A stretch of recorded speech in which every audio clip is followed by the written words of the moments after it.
Good morning, or depending when you're listening to this, good afternoon, good evening, or good night. My name's Ross, and I was always thought I had a voice for radio, so I've made a podcast all about the Pokémon trading card game, and you're listening to PTCG Radio. Now, this week is not the busiest week we've ever had, and I would tell you it's going to be a potentially shorter one than usual, but let's face it, I keep saying it's going to be a shorter podcast than usual, but it never actually happens. Today, there's very little news, but we're going to go through the little bits that we have. The main focus of today's podcast is going to be looking at the results of the two regionals that have happened in the US so far. Although you may have seen the results, when it comes to these regionals and other tournaments, I like to think that I give you more than a lot of people give you in this respect, because I have a good look through and I draw some conclusions from the data, I analyse it, I pick out things that other people might not have spotted or might not have taken the time to look up. So hopefully that's going to be useful to you lovely listeners out there. And then we're going to finish by a couple of weeks ago I suggested that you send me some decks which you think are relevant for this new format, and I've talked a lot about the decks which are around and how they're going to fare in this particular format, but there's a few that I missed out, more kind of pet decks. So I'm going to go through my Twitter feed, I'm going to tell you a couple of the decks which have been suggested to me, and I'm going to give you my opinion on those decks. So that's what is planned for today. Now, starting off looking at the little bit of news, there is very, very little news. What we do know is that the tin promos from the upcoming fall tins are going to be, and apparently in these tins you get a Plasma Blast pack, a Flash Fire pack, and 2 Furious Fist packs. And it's a Venusaur EX, Charizard EX, and Blastoise EX. Now, you know what Venusaur and Blastoise do. We've only had one. The question was, which Charizard are we going to be given in this set? Is it going to be the really cool playable one, which everybody uses in Pyroar decks, or is it going to be the garbage unplayable one with Stoke and Fire Blast? Come on, you know the answer. It's the rubbish one. Artwork, cool, card, rubbish. Can't win them all. As regionals happened this past week, we know one of the promos, or the promo for this time round, it was a Honage promo. The one from X and Y, I believe. And it's kind of cool. Yeah, it's alright. The other thing which we can draw from this, of course, is that there's a few different Honage cards, and they're probably going to be for upcoming regionals and such. The other piece of news is that GameStop stores have started selling the Gengar Spirit Link pack in the UK. It's not officially released until October the 13th, but what you get is a blister pack, and you get a Flash Fire and a Furious Fist pack, and you get a holo version of the Gengar Spirit Link card, which is kind of useless at the moment because Gengar EX and Mega Gengar EX haven't actually come out yet, but, you know, it's still kind of cool to have them. So, that is the deal. By the way, if you've got Pokemon X and Pokemon Y, make sure you download Shiny Mega Gengar between the 13th and the 26th of October. And that's it for news this week. That is basically all that we've actually got. So there were 2 regional championships this past week. One happened in Philadelphia, Pennsylvania, and the other happened in Phoenix, Arizona. Now, thank you to the topcut.net. This is where I'm getting a lot of, not all of it, but a lot of my information from today. And they are starting to collect the decks. Now, the way it works at the moment is it's very kind of complicated. What we have is, we have your standard format, which is Boundaries Crossed to Furious Fists, and the extended format, which is Black and White to Furious Fists. So day 1, you'll generally get 9 rounds, and in those 9 rounds you will be playing in the standard format, Boundaries Crossed to Furious Fists. You will then come back for day 2 of the regionals if you're in the top 32, and you will play 5 more rounds in top 32, and then there will be a top 8 knockout, the top 8 from that top 32. And just like it was last year, your record will carry on, so the higher up you finish initially, the more likely it is that you'll get from top 32 into top 8. The first and second seeds will need to win a lot less games to get to top 8 than the 32nd seed, although it is possible. The only example I've had of this was the ECC last year, where I managed to make top 8 going from the 29th seed to the 5th seed? I could be lying about that.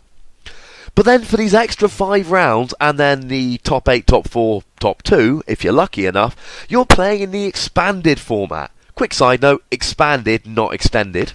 Although I'm going to keep saying extended, so I suppose feel free to correct me when I say extended, because it's expanded, not extended.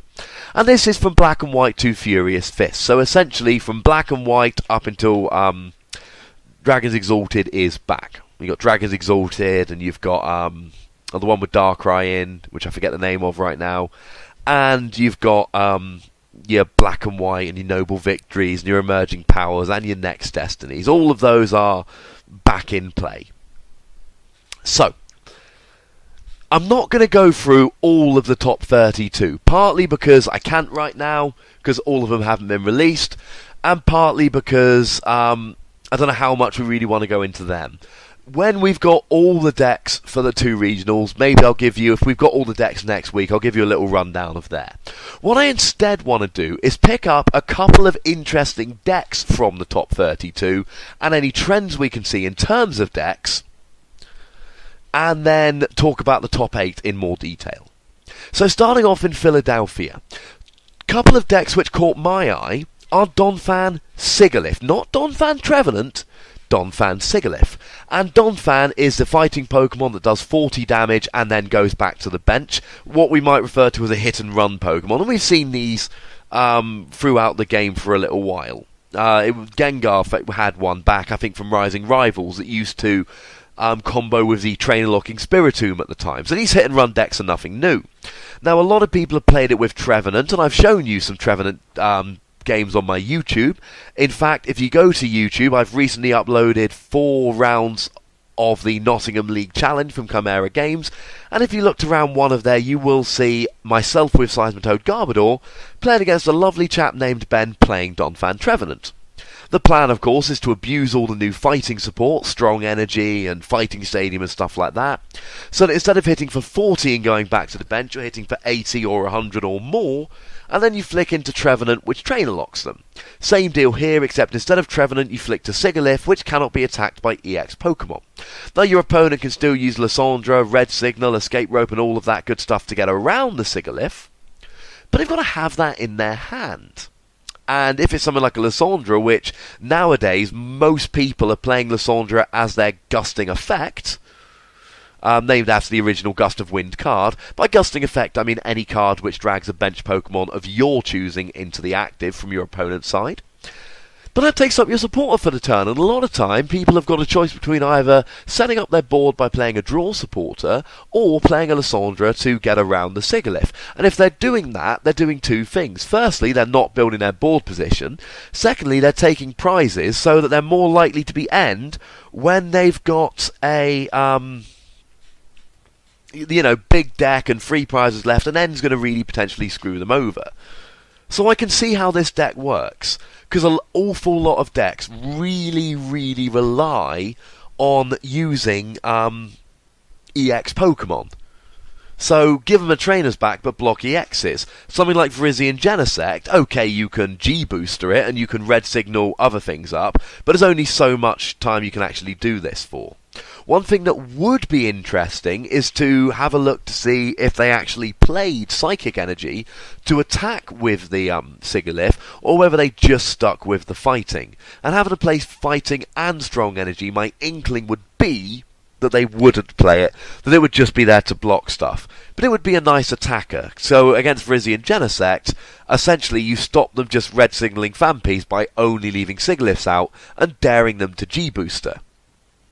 But of course that only works if you've got Psychic Energy to attack with a Sigilyph, or else you sit there unable to attack them and they sit there unable to attack you. But then again, most Virizion Genesect play something like a Raichu anyway. So that was an interesting deck, and there were actually 2 of them. At the end of day 1, we saw Drew Stasika in 13th seed, and Dylan Bryan at 2nd seed, both playing Donphan Sigilyph. There was one Donphan Raichu deck, which was piloted to 16th seed by Eric Gansman. By Russell Lepari, or however you pronounce it. My apologies for names, I'm not good with them. 17th seed was Eric Gansman with Virizion Genesect. So the Donphan decks kind of stuck out there. 3 of them in top 32 is not insignificant. The other thing which interested me is that there was a load of Hammers decks. 32nd seed Adrian Barniak was playing Fighting Drifblim Hammers. The Drifblim, of course, as I talked about in the podcast previously, it was saved from rotation by the Blister Pack promo. That's the one that does 50 damage times the amount of special energy in the discard pile, and playing Crushing Hammers to try and accelerate how fast they go into the discard pile. And let's not forget that with so many Psychic Weak Pokemon at the moment, like Deoxys and Mewtwo and Lucario, you only need 2 energy in the discard, special energy, to actually get the one-hit KO.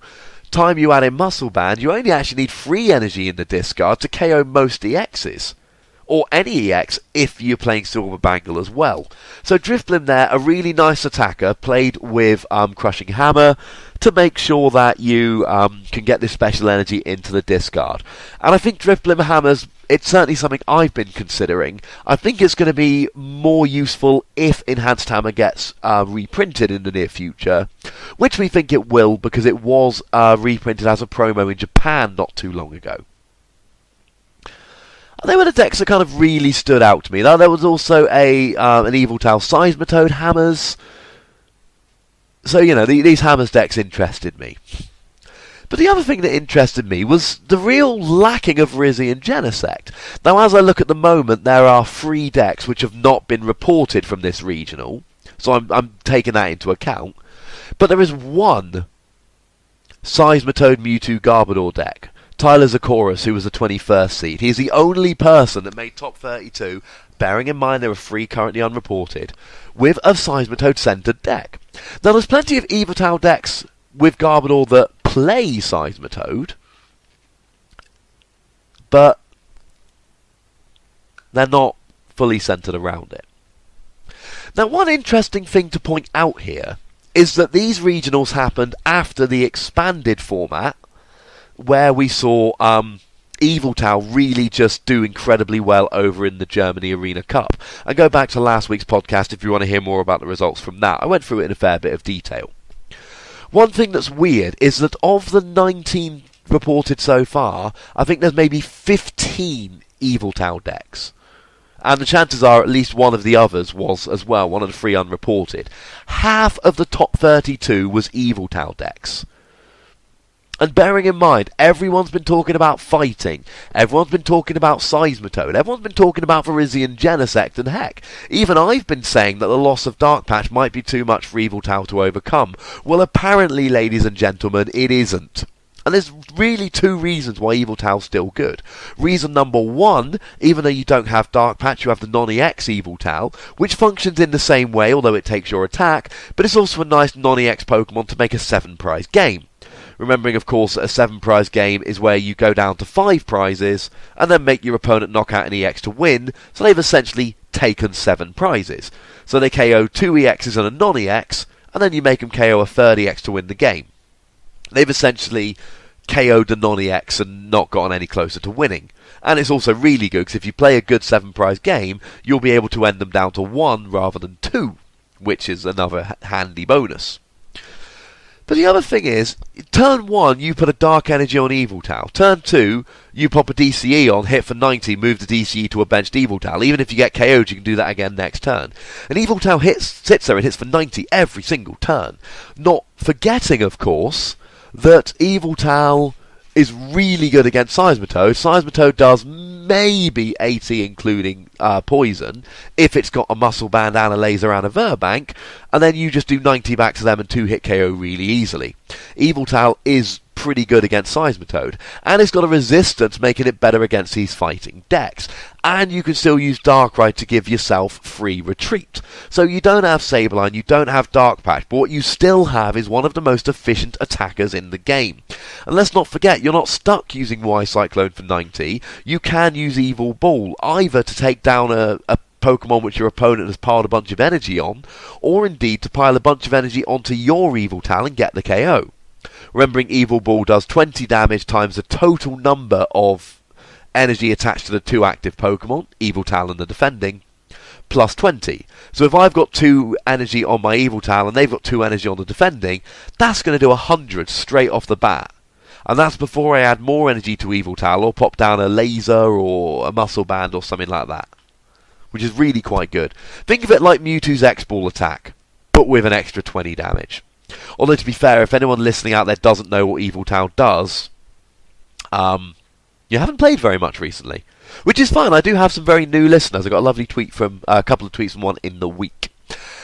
So that's Yveltal. Yveltal was mostly played with Seismitoad and Garbodor, just like it was, admittedly in the expanded format, at the German Arena Cup. The deal basically is you play Yveltal Garbodor, but you're playing 4 DCE for Yveltal anyway, so you stick 1 or 2 Seismitoad in to allow you to slow down the game by blocking your opponent with trainers.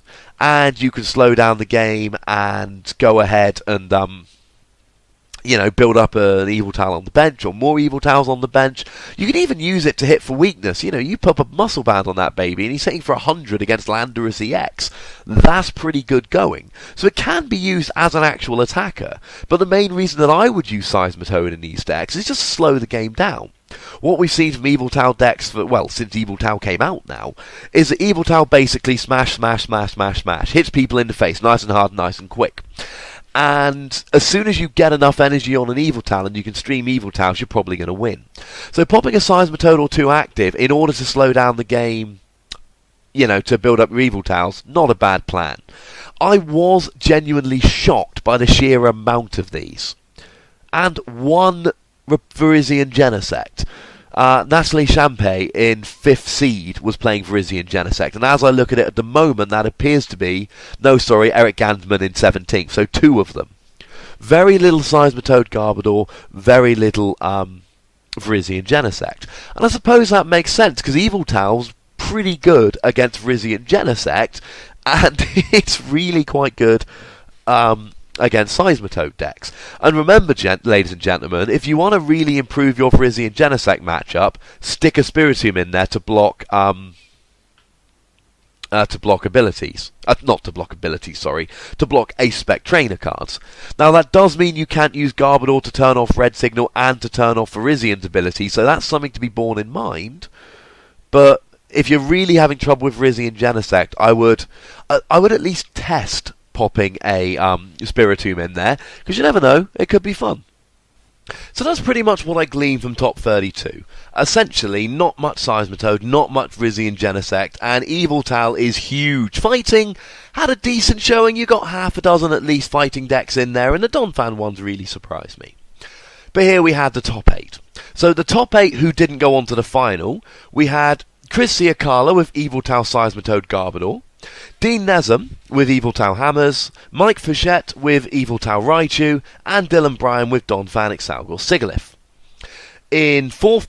In top 4 we had Frank Diaz with Yveltal Seismitoad Garbodor, and Jeremy Gibson with Yveltal Seismitoad Garbodor, and the winner was Ryan Sablehouse with Virizion Genesect Raichu. Now, what's interesting with this is that there were 2 Virizion Genesect, and they came first and second, and they were both played by people who didn't play Virizion Genesect in the main tournament. We had 5 Yveltal players, and we had 1 Donphan Exalgor Sigilyph. So Yveltal, when we moved from standard format to expanded format, which is what the top 32 and the top 8 were played in, we saw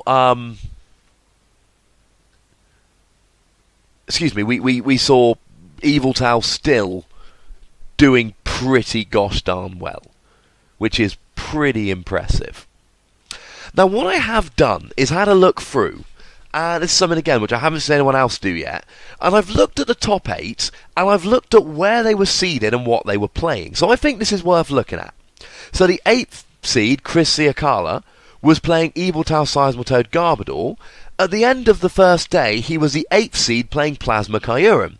So he played Plasma Kyurem in regular, but then went away from it, despite the fact, of course, that in expanded you get all the lovely special energy back, to play Yveltal Seismitoad Garbodor, and he still ended up 8th.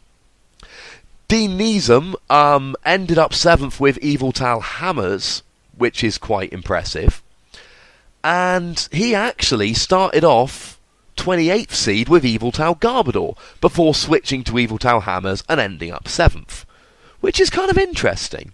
He stayed with Yveltal, but he went from Yveltal Garbodor to playing Yveltal Hammers. And that makes sense because everybody was expecting a greater amount of Virizion Genesect in Expanded, and when you're playing a greater amount of Virizion Genesect, the Hammers come in really quite handy. In 6th place, we had Mike Fouchette with Yveltal Raichu. He was actually the 3rd seed after day 1 with Yveltal, just straight Yveltal. He added in Raichu for top 8. Probably because he was either saw the amount of Yveltal that was being played and wanted a counter, or he was worried about Lugia. Dylan Bryan was the 5th seed, and he played Donphan, Excelgor, Sigilyph, and he was actually he came 5th. He was the 2nd seed at the end of day 1 with Donphan, Sigilyph. So essentially, extended format came in, and then he turned around and went, "Oh, I'm adding Excelgor in." Same deck, but now we've got Excelgor, the one which does the automatic paralysis and poison for a double colourless energy as a stage 1. And then, of course, you shuffle him back into your deck, and you put a Sigilyph active. And this makes perfect sense. You're still basically running the same deck. You're still running a hit-and-run deck where you're putting Sigilyph active to make sure EXs can't hit you. But now you've got Excelgor as well as Donphan, so you've kind of got a choice between the two, see whichever one you like better. Excelgor's not going to be good against Virizion Genesect, but you're going up against an Yveltal that's got a resistance to Donphan, and all of a sudden Excelgor seems like a much better bet, so I can see the reasoning behind that. Frank Diaz was the 4th place player, playing Yveltal Seismitoad Garbodor, but on day 1 he ended up the 7th seed, playing Fighting and Garbodor. Why go from Fighting to Yveltal Seismitoad? Well, again, I'm only guessing here, but again, we're expecting more Yveltal, because Yveltal gets Dark Patch and Sableye back, and we're expecting more Virizion Genesect, and they're bad matchups for Fighting Garbodor. Yveltal Seismitoad Garbodor, on the other hand, can fare a lot better. Jeremy Gibson was 3rd with Yveltal Seismitoad Garbodor, and after day 1, he was the 4th seed with Yveltal Seismitoad Garbodor. And here's the interesting thing. Both the top 2 players were playing Virizion Genesect, but they weren't playing Virizion Genesect on day 1. Even more interestingly, our 2nd place player was Curtis Leon, who went from 30th seed day 1 to 2nd overall, and he switched from Fighting Raichu to Virizion Genesect. And Ryan Sablehouse was the number 1 seed on day 1 with Yveltal Seismitoad Garbodor, and he won overall on day 2 with Virizion Genesect Raichu. And it's clearly a metagame thing. What's happening is these players are basically saying, okay, this is the right deck for day 1, but I'm going to need to switch for day 2. Expanded format comes in, more cards are legal, the metagame shifts up, I'm going to be prepared. And you shouldn't be surprised that 7 of the top 8 players changed their decks between day 1 and day 2, because that's what you would expect from a good player. Your deck that did really well day 1 may well end up not doing well day 2 when the metagame shifts. But if you're good enough to make a deck which is going to win on day 1, one would hope you're also good enough to change that deck and win on day 2. So moving into Phoenix, Arizona then. If we look at day 1, we see a very similar thing. There are lots of Yveltal, and this is actually not as well reported in terms of decks. I think there's 11 decks yet to be reported, and already we see 11 Yveltal variants. So the chances are a bunch of the 11 unreported were also Yveltal, and although it's a bit of an assumption at this stage, I think it's fair to assume that you've probably got half of the top 32 both days being Yveltal variants. One that did catch my eye from Phoenix, Arizona was the 4th placed player at the end of day 1. Unfortunately, a player that didn't go on and make top 8. Chris Collins, who played Yveltal Hard Charm Super Scoop Up. And this again makes absolute perfect sense. Because you put Hard Charm on there, and you reduce 20 damage from everything. Now, you've already got a resistance to fighting. You put Hard Charm on there, you're resisting 40 damage. Which means Landorus does nothing. and then you pop a strong energy on there and it does 10, and you put a strong energy and a muscle band on there and you're doing a whopping 30 damage, which is just crazy. Even if you get the fighting stadium as well, you're still only doing 50 damage, while and then you play Super Scoop Up, so you heal, and again, you've got Y Cyclone, so what you do is you attack, moving the energy to the bench, and then on your next turn you Super Scoop Up, and if you hit a head, not only are you rescuing the damage, but you're not getting rid of that much energy, and you're saving any energy that you do have to pick up. You can also play a similar thing with Max Potion, but without Dark Patch, it's going to be harder to recycle the energy. What would be awesome in this kind of deck is if you could play, say, an Expanded, you could use Evil Tao with Hard Charm and Super Scoop Up, but actually switch in a Max Potion. So you've got, say, an Evil Tao active with a Dark and a DCE. Use Y Cyclone to move a DCE to the bench. You then Max Potion the Evil Tao, and then you're able to Dark Patch the Dark Energy which you discarded onto a different benched Evil Tao. You'd have to then get out the active, of course. So, yeah, it's quite a funky little deck.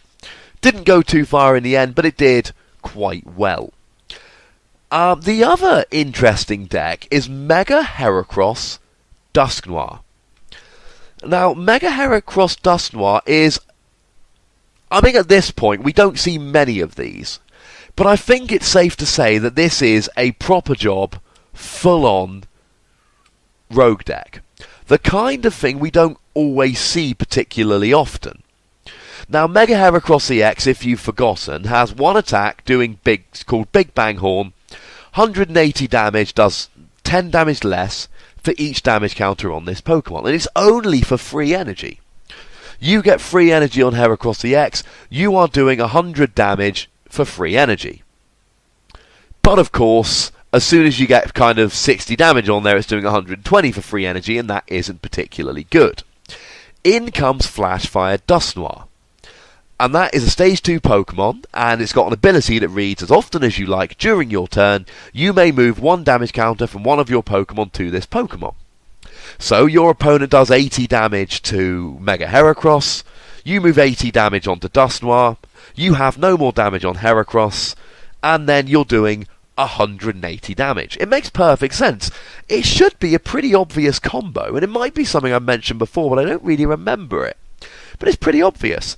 You essentially use Dusknoir to keep Heracross with full HP. Firstly, it means that his attack always does 180, but secondly, it means your opponent has got to one-hit KO Mega Heracross EX, and Mega Heracross EX has 220 HP. That ain't easy to do. Now, bearing in mind there was a huge amount of Garbodor around at these tournaments, most of the Evil Tao decks played Garbodor, and there was a little bit of Seismitoad Garbodor as well. So you'd have to play a bunch of Startling Megaphone and you could still be screwed over, but it's still pretty good. Then, of course, let's remember Max Potion. You get all of that energy onto Dusknoir, and you can put, if you get free Dusknoir out, you can heal up to 190 You can heal up to 360 damage. But more likely, you get 2 Dusknoir out, you can store 120 damage on each because it's got 130 HP. You can then store 240 damage on the bench and just Max Potion it off again. Meaning that if your opponent does 210 damage, leaving your Heracross with 10 HP left, you can use Dusknoir to take all that 210 damage off, and then you can Max Potion it so you're not even losing any energy. It's crazy. And he made all the way to top 32. Now again, this was not a deck which went any further than top 32, unfortunately, and he scraped in at 29th seed, which is still pretty darn impressive. But unfortunately, he went 29th seed and didn't end up making top 8. Sad, but what can you do? And that's basically what we see. Now, the one thing we do see in top 8 here is a lot more Pyro. So moving into Expanded in the top 8, and we only actually have half of the decks. 4 of these people, we don't know what they were playing on day 1, which is unfortunate. But where we know, I'll let you know. So in 8th place, we had Israel Sosa, the guy who couldn't stop winning regionals last year, and he got to top 8 with Evil Tao Bouffalont. But he ended day 1 at 12th seed with Evil Tao Seismitoad.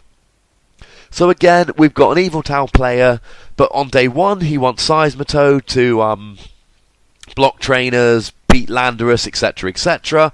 On day 2, when the metagame shifts, and there's going to be loads of things like Virizion Genesect and all of that good stuff, you switch to Bouffalon. Bouffalon's not particularly good against the fighting decks, but he is good against Virizion Genesect, and he's pretty good against other Yveltal decks, so that makes perfect sense. In 7th place, we had William Hurnham with Virizion Genesect Raichu. He was the 2nd seed at the end of day 1, but we don't know yet what he was playing, which is a shame. But again, more Virizion Genesect. In 6th place, we had Serena Redu with Yveltal Raichu Mewtwo, and on day 1, they were 23rd seed with Seismitoad Mewtwo. Seismitoad, good for day 1, switching into Yveltal on day 2, as so many people did. And rounding out the top 8, we had Ross Woodson. By the way, in the same way that I'm not Ross Cawthorn, I'm not him. I'm Ross Gilbert, just so we're clear. But he got 5th place with Yveltal Garbodor Seismitoad. He was 17th seed after day 1, but we don't know what he was playing. And starting into top 4, we had Curtis Swick with Seismitoad Mewtwo Electric. He was 19th seed at the end of day 1, but we don't know what he was playing. One thing that is interesting, as far as we know, the only Electric player that made top 8, as soon as you get to day 2, you're able to use Electric, and everyone was like, oh my god, Electric's overpowered!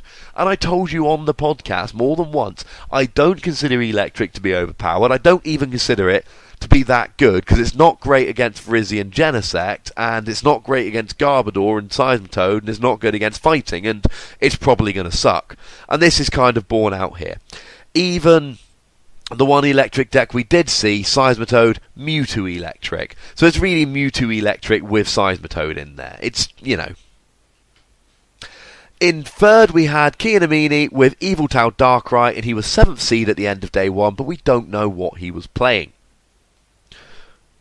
And then moving into the top 2, in 2nd place, we had Matt Brooks with Pyroar Seismitoad Mewtwo. He was 9th seed at the end of day 1 with Yveltal Darkrai Spiritomb, playing the Spiritomb, like I said, mainly for Virizion Genesect, I assume. And in 1st place, we have Christy Britton with Pyroar Seismitoad Pyroar Charizard Mewtwo, and 5th seed at the end of day 1 with Plasma Lugia. Which is interesting, because a lot of people, Jay Hornung amongst them, talked about how they moved and changed to Plasma Lugia on day 2 because they wanted to have fairly good matchups in Expanded. And that, ladies and gentlemen, is essentially how people did. Just to finish off with day 2 of the Phoenix, Arizona event, we saw a bunch more Yveltal. We in fact had half of the top 8, 4 of them being Yveltal. We had one Virizion Genesect, one Seismitoad, but both the winners were Pyroar. Which is interesting. Yveltal once again seems to be the deck to beat.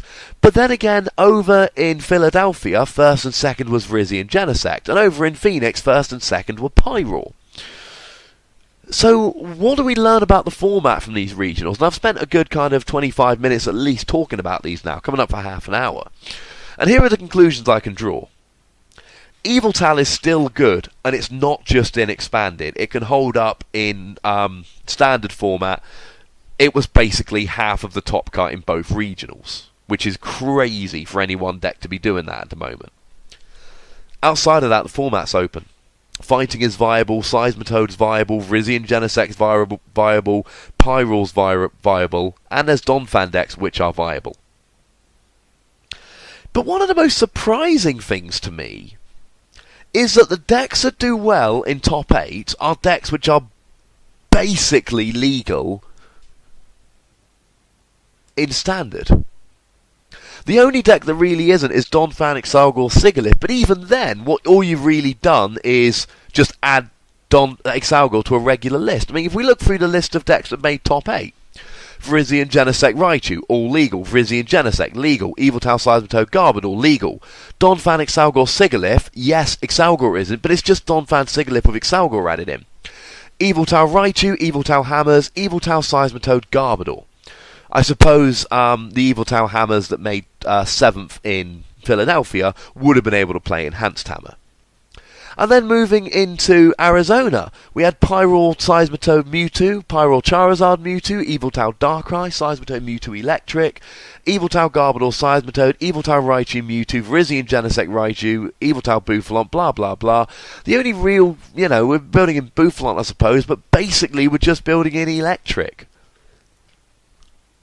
And even weirder than that, people are using one deck in Standard and then moving into a different deck for Expanded, even though the vast majority of their deck in Expanded would have been legal to play on day one. But it's all to do with what people are perceiving and what people are going to play. Pyroar was a very good play in Phoenix because there was an awful lot of Virizion Genesect they could take down, and Eviltal and stuff like that. Eviltal Garbodor Seismitoad's going to have a field day, but not Eviltal Bouffalont, and not Eviltal Darkrai. It's all a metagame thing.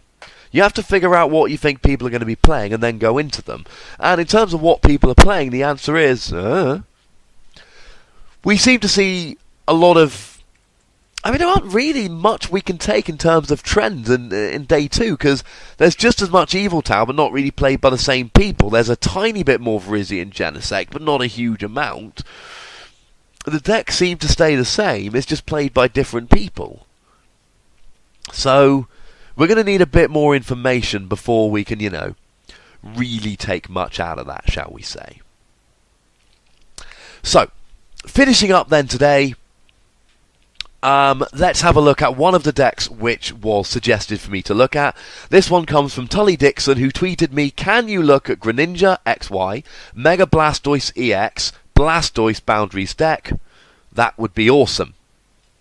So essentially, and this is a deck I've not really come across, and it's a deck which strikes me as something that would be a little bit too slow at the moment. Essentially, you've got a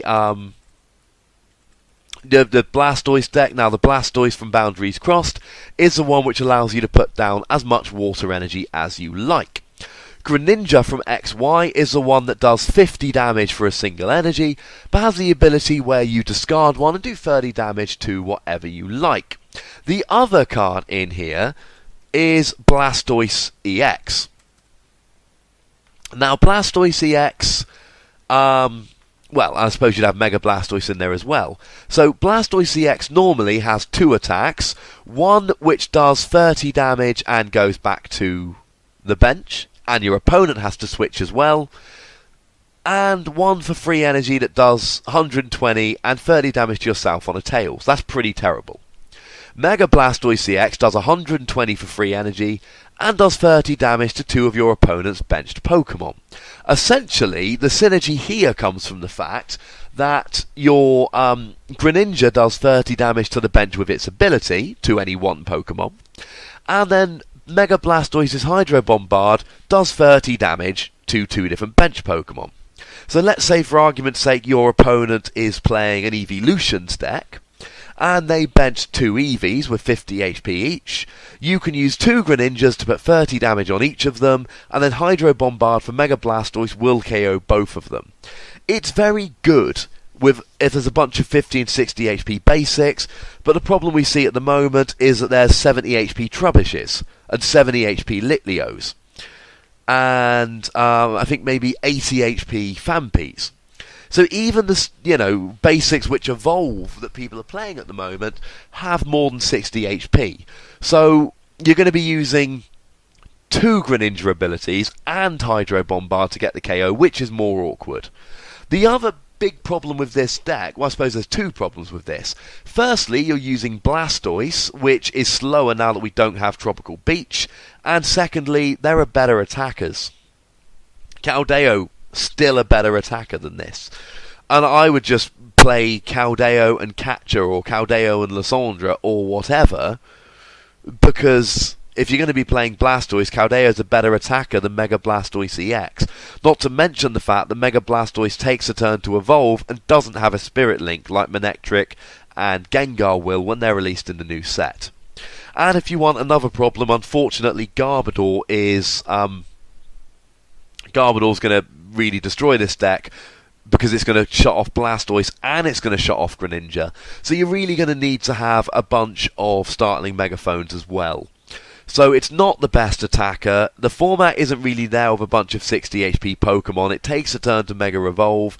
It's going to be a little bit slow. I just run Blastoise Caldeo, but the fact that no one's running that really tells you all you need to know about Blastoise. Having said that, the person who tweeted me, Tully Dixon, didn't actually say whether this was a serious deck or not. And quite frankly, it just looks fun. And we all know you're going to have those games where you're going to have like 3 Greninja set up on the bench and a Mega Blastoise EX active, and you're just going to be chucking around so much damage. You get 2 Greninja active, and you can actually do 60 damage to the active, then do 120, knocking out any EX that isn't resistant to water, and then you can still do 30 damage to 2 different bench Pokemon. So I like the idea, I like the combination of Greninja's ability and Mega Blastoise EX's bench damage, but it's too slow and there's too many problems with it. There have been a bunch of other decks tweeted to me to have a look at, but we're pretty much out of time for today, and I will go through some more of these decks as we go. Next week, I think the prudent thing to do is going to be to sit down in light of all these regionals and go through all the different ways to play Yveltal. There are half a dozen different variants at the moment that look like they are going to be viable, and some of these are in regular, some of these are in extended. Today I've taken you, I think, in a fair bit of detail through the results of these 2 regionals, drawing out trends and telling you what we can learn from them. Next week, I can't remember if there are more regionals this weekend. If there are, we'll go through them. If not, next week it's going to be all Yveltal. Not all Yveltal, there's probably going to be some news and such, but essentially I'm going to take you through Yveltal. I'm going to take you through all the different builds of Yveltal, give you my thoughts, opinions and recommendations on them, and of course tell you if they're going to work in expanded or just in the regular format. Until then, make sure you correct people who say Lysander or extended format, and look after yourselves. As always, you can tweet me at the Wassy or email me at ptcgradio@hotmail.co.uk. And if you're listening on YouTube, SoundCloud, WordPress, etc., just stick a little comment down below. Please go and find me on YouTube, youtube.com/user/PTCGRadio, or just find me on YouTube, it's not that hard. And make sure you subscribe, and if you have subscribed, go find someone else to subscribe. We're getting up to 550, that's pretty good, but we can do better, ladies and gentlemen. I want to break 1,000 YouTube subscribers by the time World rolls around next year, and I don't think that is an unachievable goal. I need your help with this. As always, thank you very much for listening. My name's Ross, and you've been listening to PTCG Radio.